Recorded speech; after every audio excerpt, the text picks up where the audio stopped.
Olá, bom dia. Hoje é quinta-feira, 16 de dezembro. Nessa edição você vai ver que o Supremo Tribunal Federal formou maioria pela obrigatoriedade da exigência de passaporte comprovante de vacinação para quem entra no Brasil.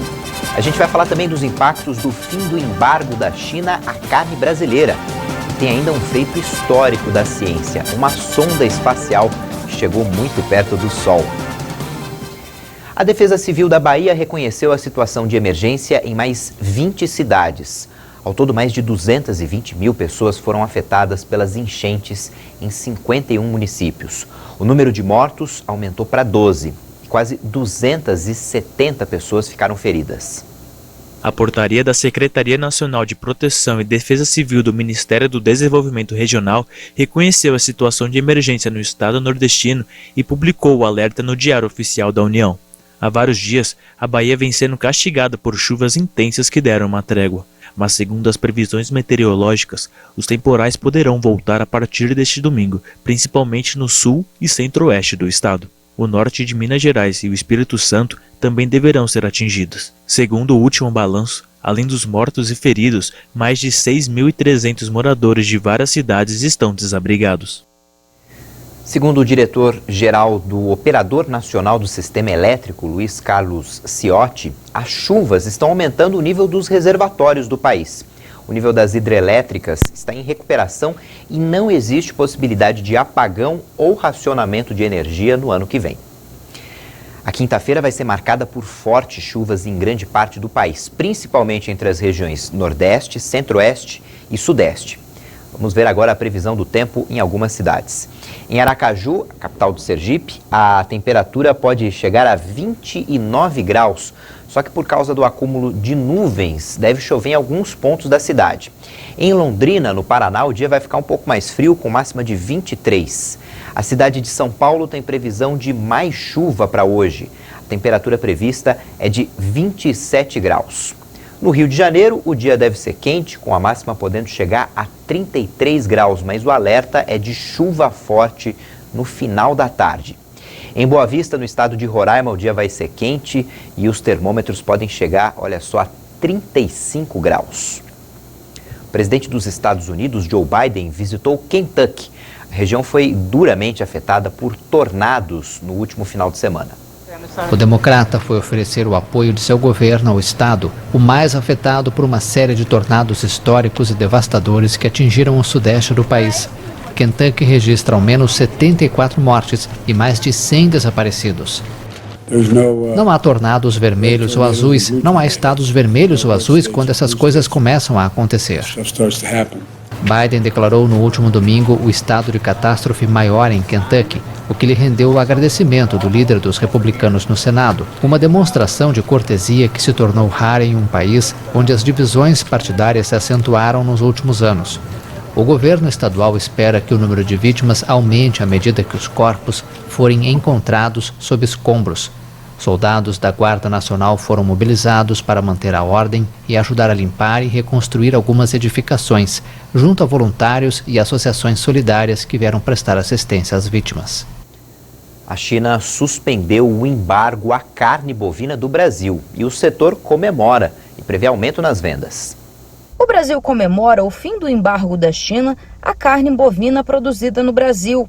O anúncio foi feito nesta quarta-feira pelo Ministério da Agricultura e Pecuária. A China havia suspendido as exportações da carne brasileira no começo de setembro, após o país relatar 2 casos atípicos da doença da vaca louca. A nota publicada nesta quarta-feira diz que o fim do embargo é resultado positivo da estreita coordenação do Ministério da Agricultura e do Ministério das Relações Exteriores, tanto no Brasil quanto em Pequim, e decorre também do diálogo com autoridades chinesas mantido desde o primeiro momento. Mesmo com o embargo de cerca de 3 meses, a China comprou mais de 3,8 bilhões de dólares de carne brasileira ao longo do ano, o que totaliza 46% das vendas globais, segundo o Ministério da Agricultura. Para a Confederação Nacional da Agricultura e Pecuária, o período de embargo trouxe perdas significativas. O prejuízo para o setor só não foi maior porque as vendas foram expandidas para outros mercados. Nos últimos 3 meses, a queda em termos de volume foi de cerca de 130 mil toneladas. a gente acabou aumentando as nossas vendas para outros países, Estados Unidos, Chile e outros, mas só se a gente pegando os 3 principais países que aumentaram, os maiores aumentos que a gente teve de compras de outros destinos, isso deu cerca de menos de 31 mil toneladas. Então não compensa essa perda muito grande que teve. Se a gente olhar o acumulado do ano, a China veio comprando mais do Brasil, então o que compensou um pouco essa queda dos últimos 3 meses. Houve uma queda de janeiro a novembro de 7% em termos de volume e um crescimento de 8% em termos de valor.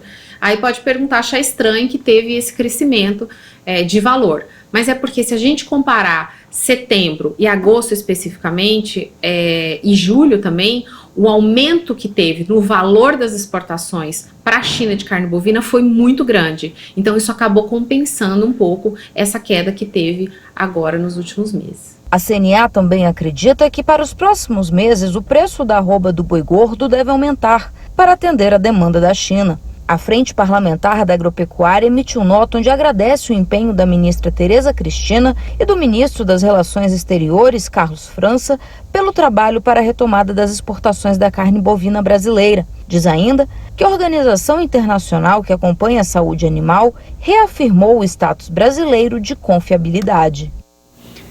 A Câmara dos Deputados aprovou o projeto chamado de BR do Mar, com novas regras para facilitar a navegação entre portos brasileiros.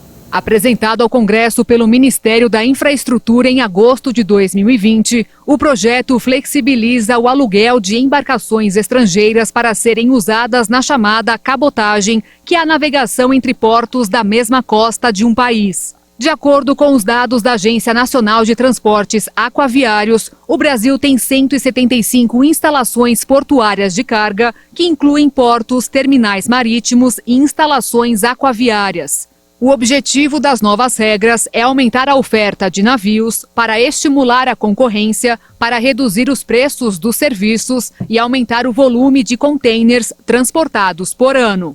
A iniciativa também permitirá ampliar em 40% a capacidade da frota marítima nos próximos 3 anos. Para acessar esses novos formatos, o negócio só poderá afretar navios que sejam de subsidiária estrangeira pertencente a uma empresa brasileira de navegação. Como a matéria já foi analisada pelo Senado, seguirá direto para a sanção do presidente Jair Bolsonaro. O teste de Covid-19 do presidente Jair Bolsonaro deu negativo. O exame foi feito para que ele pudesse participar hoje da posse de André Mendonça como novo ministro do Supremo Tribunal Federal.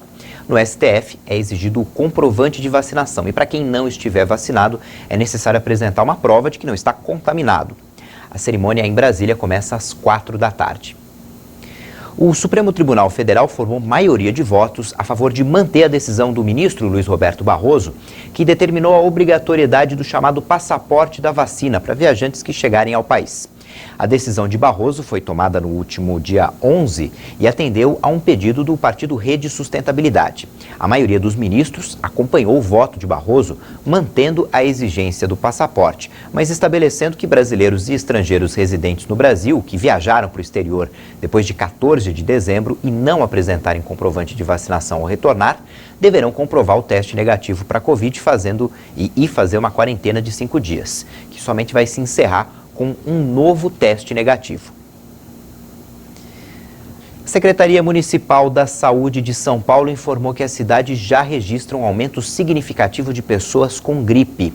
O crescimento de casos registrado é de influenza H3N2, especificamente da variante Darwin. O vírus é o mesmo associado à epidemia de gripe do Rio de Janeiro. Detectada em uma cidade da Austrália, a variante Darwin é uma versão específica do vírus H3N2, que é um dos subtipos do vírus influenza A. Segundo especialistas, a vacina contra a gripe já aplicada neste ano cobre o H3N2, mas não especificamente esta nova cepa. E como o imunizante foi aplicado há mais de 6 meses, a resposta contra a doença pode ter sido reduzida. No Rio de Janeiro, os casos de influenza já ultrapassaram os de Covid-19. E na capital paulista, apesar de o coronavírus estar em queda, os casos de gripe começaram a crescer. Os sintomas provocados por esse vírus são os clássicos da gripe: como febre alta com início agudo, dor de cabeça, dores articulares, constipação nasal e inflamação de garganta e tosse. Em alguns casos, pode haver vômito e diarreia, sintomas mais comuns em crianças. Segundo especialistas, o melhor a ser feito nesse momento é continuar usando máscaras, higienizar as mãos e evitar as aglomerações. E a Prefeitura de São Paulo começou a realizar nesta semana testes rápidos para a Covid-19 nas unidades de saúde da capital em pacientes com os sintomas de síndrome gripal. A Câmara dos Deputados terminou ontem a votação dos destaques da PEC dos precatórios. A proposta deve ser promulgada ainda essa semana e vai abrir espaço para 106 bilhões de reais no orçamento do governo. Isso vai possibilitar o pagamento do Auxílio Brasil de R$ 400 por mês. O texto da PEC dos precatórios foi aprovado por 33 votos a 141. A Câmara aprovou a proposta em segundo turno com trechos que não foram promulgados pelo Congresso na semana passada. Segundo o texto aprovado, a aplicação dos recursos economizados com a imposição do limite do pagamento dos precatórios deverá ser utilizado exclusivamente com Seguridade Social e pagamento do Auxílio Brasil.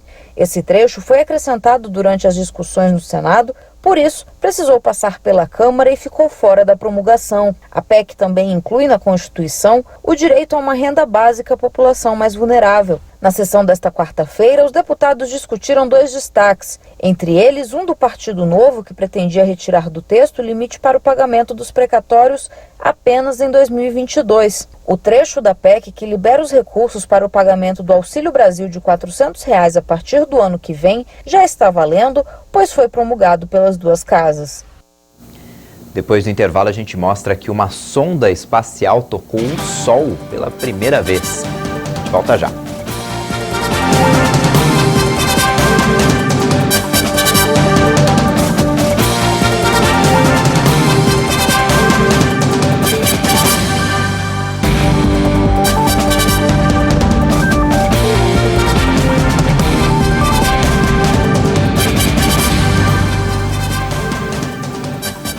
8h46 no horário de Brasília. A economia do país iniciou o 4º trimestre do ano em queda.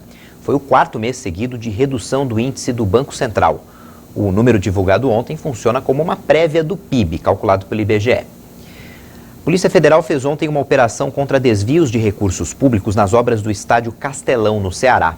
A Polícia Federal cumpriu 14 mandados de busca e apreensão em endereços ligados aos irmãos Ciro Gomes, pré-candidato à presidência pelo PDT, o senador Cid Gomes e também Lúcio Gomes. Segundo a polícia, as suspeitas são de fraudes, exigências e pagamentos de propinas a agentes políticos e servidores públicos decorrentes de procedimento de licitação para obras no estádio Castelão entre os anos de 2010 e 2013. O inquérito teve início em 2017 e contou com relatos de 4 delatores.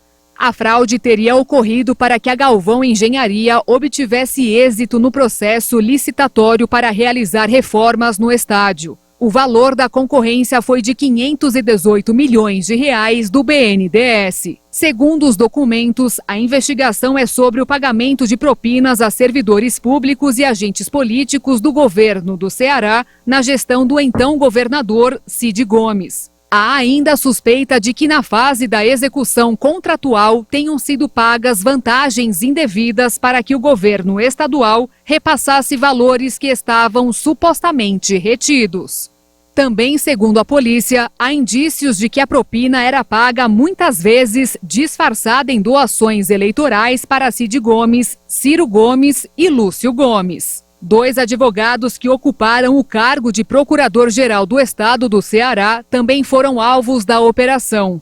Eles são suspeitos de atuar no processo licitatório e promover uma blindagem aos políticos. Também foi determinado o afastamento do sigilo telefônico, bancário, fiscal e telemático. Em nota, Ciro Gomes disse em determinado momento: o Brasil todo sabe que o Castelão foi o estádio da Copa com maior concorrência, o primeiro a ser entregue e o mais barato construído para Copas do Mundo desde 2002. Ou seja, foi o estádio mais econômico e transparente já feito para a Copa do Mundo.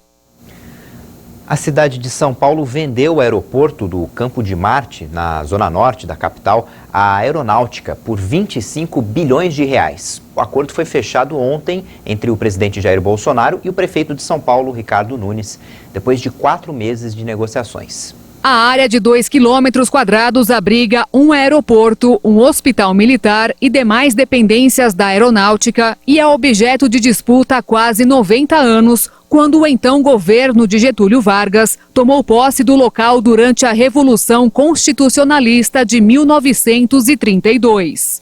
Pela proposta fechada, o terreno passa em definitivo para o governo federal a partir da extinção da dívida do município de São Paulo no valor de 25 bilhões de reais. Apresentado inicialmente pelo então prefeito Bruno Covas, o negócio deriva da decisão do Supremo Tribunal Federal de dar ganho de causa à prefeitura após uma batalha judicial que se arrasta desde 1958. A Corte ainda terá de homologar o acordo, assim como a Câmara Municipal terá de aprovar o chamado encontro de dívidas em uma segunda votação. O presidente Jair Bolsonaro afirmou que o acordo foi bom para todos e que deseja inaugurar um colégio militar e também de conceder o aeroporto do Campo de Marte à iniciativa privada em 2022. A prova de vida do INSS voltará a ser obrigatória a partir de janeiro. 2 grupos precisam fazer a atualização até o final do mês que vem.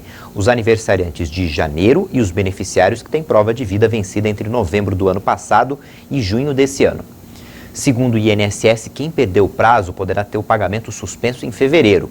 Para tirar dúvidas, é preciso consultar o banco onde o benefício é depositado. O Brasil ultrapassou a marca de 617 mil mortes pela Covid-19. Dessa vez, 3 estados não atualizaram os dados. Em 24 horas, o Brasil registrou mais 301 mortes por Covid-19. Agora são 617.271 vítimas da doença no país. Também foram acrescentados mais 5.446 novos casos de um dia para o outro. Ao todo, mais de 22.201.000 diagnósticos de coronavírus já foram confirmados desde o início da pandemia. A média móvel de mortes está em 146 vítimas, segue com menos de 200 mortes diárias. A tendência é de queda, já que em 14 dias houve uma redução de mais de 37% nesse indicador. A média móvel de casos indica 4.777 novos registros por dia. Essa média também continua em tendência de queda, quando comparada com os registros de 14 dias atrás.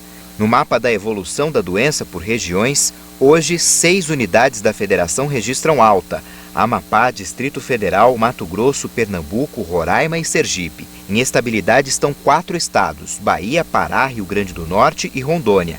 E 14 estados apresentaram queda. Dessa vez, 3 estados não informaram os dados: Goiás, Mato Grosso do Sul e Tocantins. Mais de 75% da população já recebeu pelo menos uma dose da vacina contra a Covid. E mais de 21 milhões tomaram a dose de reforço. Segundo o Ministério da Saúde e as secretarias estaduais de saúde, mais de 160 milhões e 200 mil pessoas tomaram a primeira dose. É 75,1% da população. Mais de 140 milhões 902 mil brasileiros tomaram a segunda dose, ou 60% da população. A dose de reforço foi aplicada em mais de 21 milhões 767 mil pessoas, 10,2% dos brasileiros.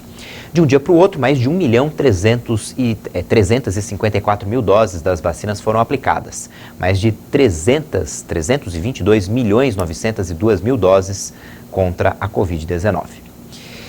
Os Estados Unidos superaram a marca de 800 mil mortes pela Covid. O país enfrenta uma 5ª onda de infecções. A marca foi confirmada pela Universidade Johns Hopkins. O número é maior que a população de vários estados do país, como Dakota do Norte e Alasca. Cerca de 450 mil mortes ocorreram em 2021, apesar das vacinas terem sido autorizadas para uso ainda em dezembro de 2020. O país tem um forte movimento antivacina e a grande maioria das mortes ocorreu em pessoas não imunizadas. Os Estados Unidos atravessam uma 5ª onda de infecções que tem como epicentro os estados mais frios do norte. A variante Omicron representa cerca de 3% dos casos de contágios atuais nos Estados Unidos, um número que deve crescer rapidamente como em outras nações. O Reino Unido registrou ontem um recorde de casos de Covid em um dia. A variante Omicron avança com muita velocidade no Reino Unido. De acordo com dados oficiais, foram 78.610 contaminações em 24 horas. O recorde diário anterior era de 68.053 em 8 de janeiro, em pleno avanço da variante Alfa. Para controlar a disseminação da Omicron, muito mais contagiosa, o governo de Boris Johnson impôs novas restrições. Uma campanha de vacinas de reforço também foi lançada, com o objetivo de administrar uma terceira dose em todos os maiores de 18 anos antes do fim do ano.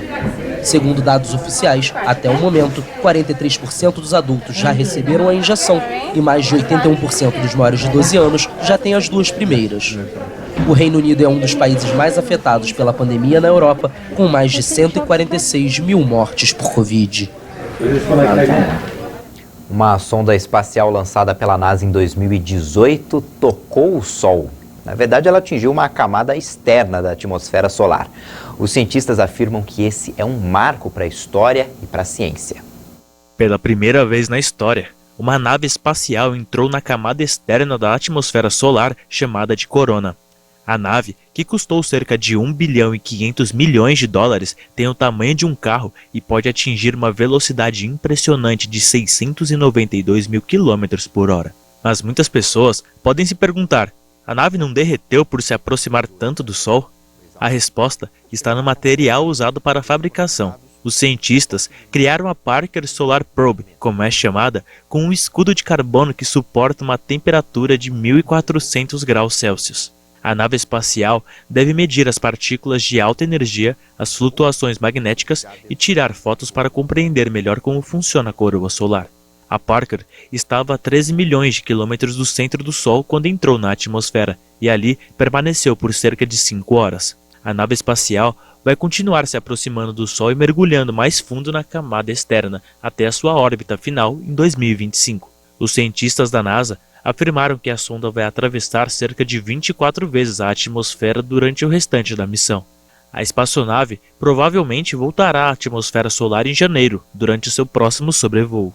Essa edição fica por aqui. No YouTube você pode rever as nossas reportagens e daqui a pouco, 10 da manhã no horário de Brasília, tem outras informações com a Daniela Paris.